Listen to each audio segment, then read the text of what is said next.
In light of the 38 million Nigerian adults who make up 36% of the population who remain completely financially excluded, the Central Bank of Nigeria set a target of achieving 95% financial inclusion by 2024 to boost financial inclusion, especially in rural areas, and to facilitate transactions.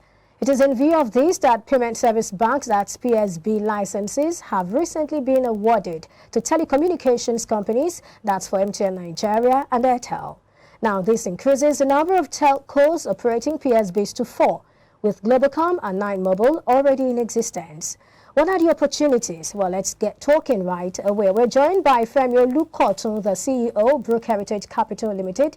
Hello, Femi. Good to have you on board. Good morning. Yeah, thank you for having me. Good morning. All right. Well, we're talking about the payment service banks, the licenses that have recently been awarded to 2 more telecommunications companies, and that has increased the number of PSBs to 4. Now, tell us, what are the opportunities here? Well, licensing PSBs is actually, just like you have rightly mentioned, a very, very good penetration strategy to actually get the unbanked into the fold of the banking system and actually reduce the effect of the informal sector along the line of all indices, of all economic indices. So it's a very, very welcome development, and it's a good move in ensuring that Nigeria achieves the standard of our financial penetration, the availability of financial services in and around all the nooks and crannies of the country. So it's a very welcome development, a good strategy to actually get the unbanked into the banking fold. All right. Now, what sort of disruption should we expect from telco PSBs? Seeing that this actually pitches the telcos directly against the banks. And, before now, they've enjoyed some level of partnership. So what kind of disruption are we expecting from these telcos? Well, the kind of disruption we should be expecting, I would not really say disruption. I think we better just say the kind of, disruption in the sense of positive disruptions, innovations, exactly. ingenuity.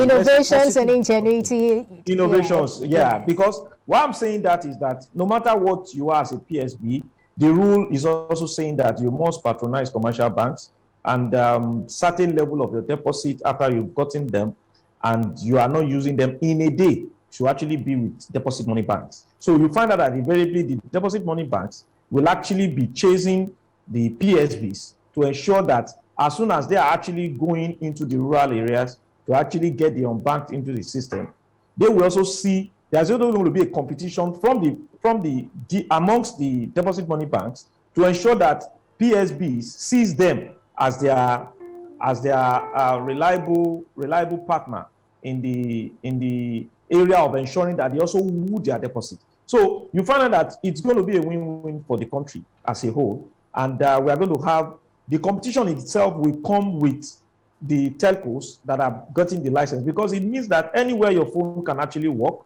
then you can actually have access to a banking service. So that in itself is like an overall disruption.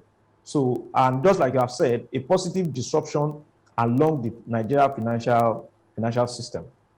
All right, help us understand. Some may be asking, what's the difference here? I mean, we've always had agency POS banking. What differentiates the agency POS banking from the telcos payment service banks? What's the difference? Any difference? Now, yeah, of course, there is, because the agency banking is actually an offshoot of the commercial banking itself.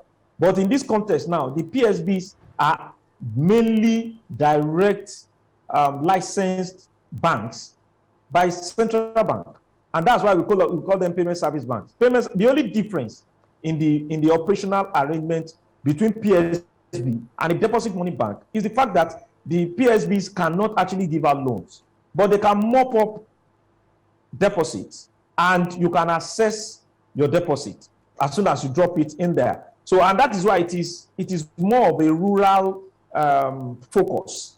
And that is why the central bank part of its guideline is that 25% of your physical presence must happen in the rural area. So the next question is that how often do we categorize and segment our market to identify rural, urban, semi-urban areas?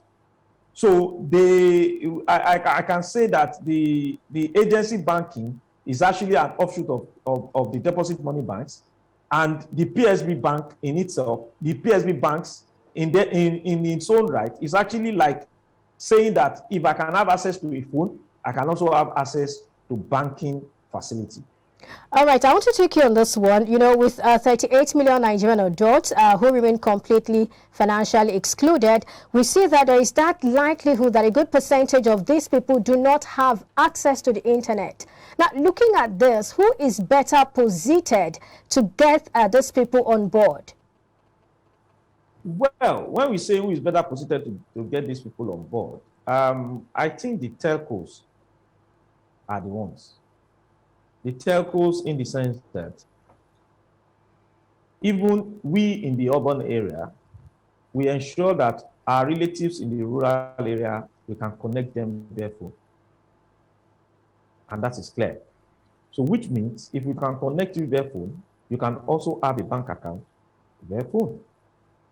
So if you look at it very well, you can see that it is not that I want to start establishing. I'm not going there to open a branch. I only want to give a service that will ensure that you can actually access your the banking service through your phone, which is already there. So the next point of call is that what is the quality of internet service? Because the internet service will also be provided by the telcos.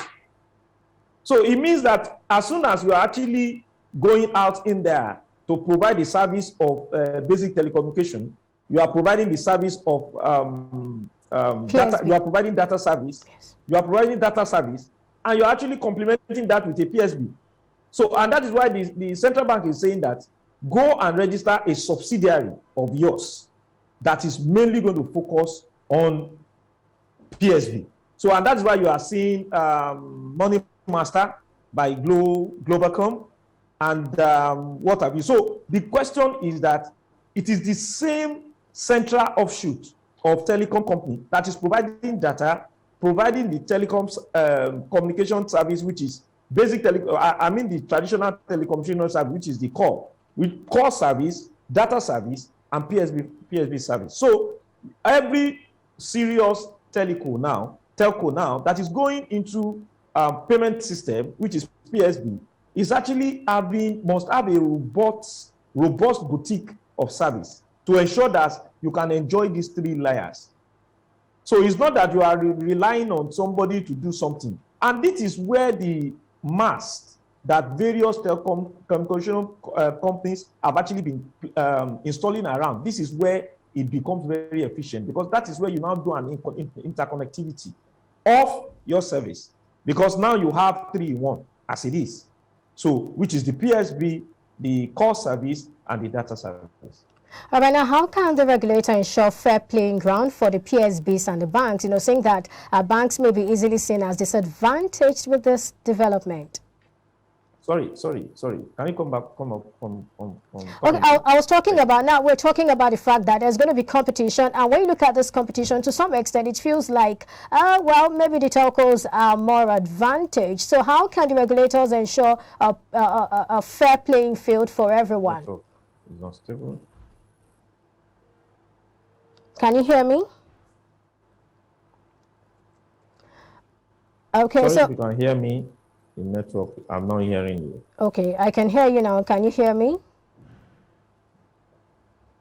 Okay, I actually heard you when you were talking about, you were asking if I could hear you. Can you hear me now? I can hear you now, so you need to come again. All right, so I was asking, how can we ensure a level playing ground for the banks and also the PSBs, especially what can the regulator do?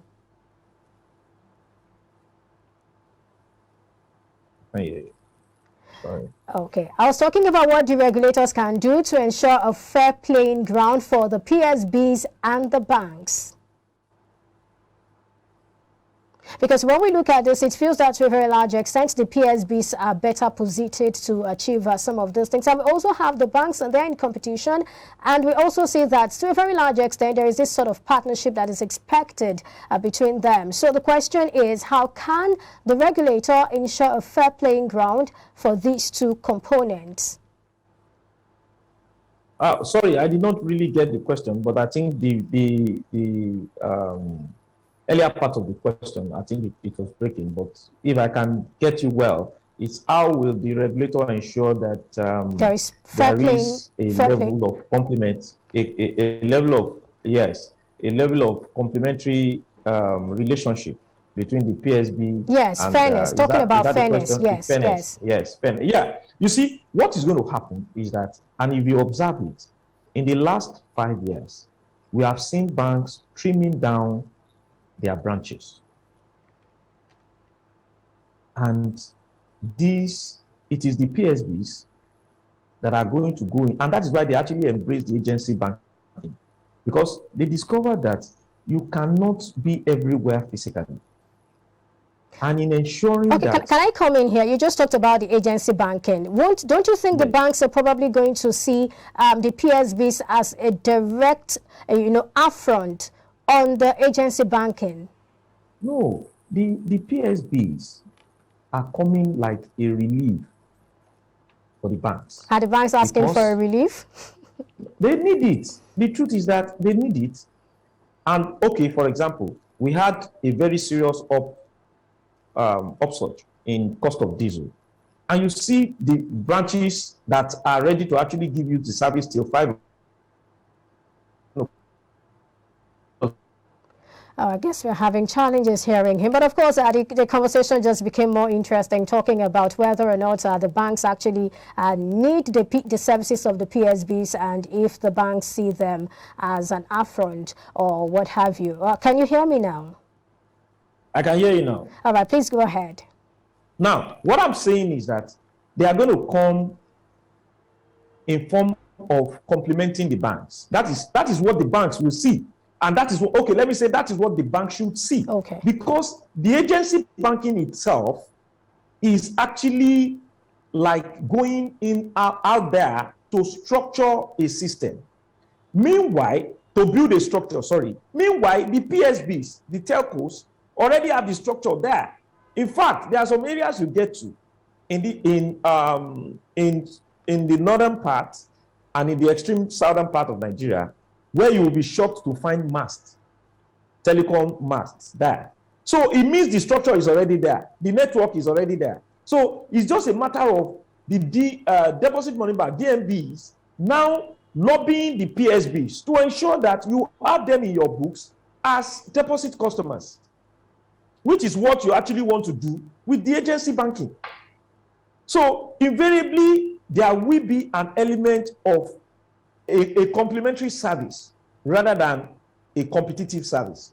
So I still see that, yes, the regulator has a very key role to play to ensure that we have this fairness that we need to have, and perhaps ensuring that we don't, at the end of the day, begin to chase what is already there rather than penetrating to expand the market, which is the major focus of the regulator itself, so that you can take banking to people rather than people coming out of wherever they are to actually access basic banking services.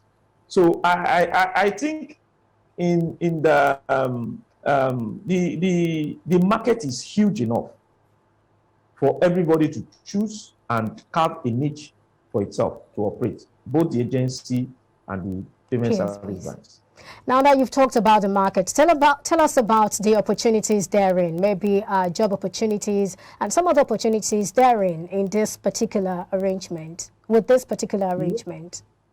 Yeah, with this particular arrangement, yes, I will use your words now, disruption.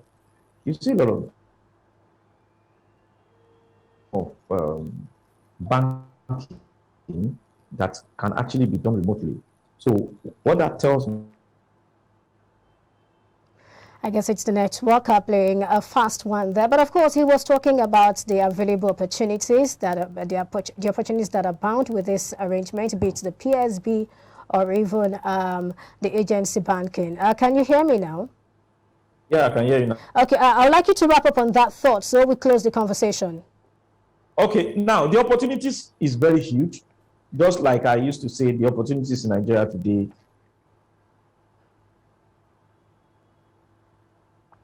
All right, thank you, Femi Olukotun, for sharing your thoughts with us on the show today. Femi Olukotun is the CEO, Brook Heritage Capital Limited. I guess we had a great time speaking with him, and of course, I think he just made the PSBs very easy for everyone. Thank you so much for coming on the show. Thank you for having me. All right, do enjoy the rest of the day. Thank you. You too.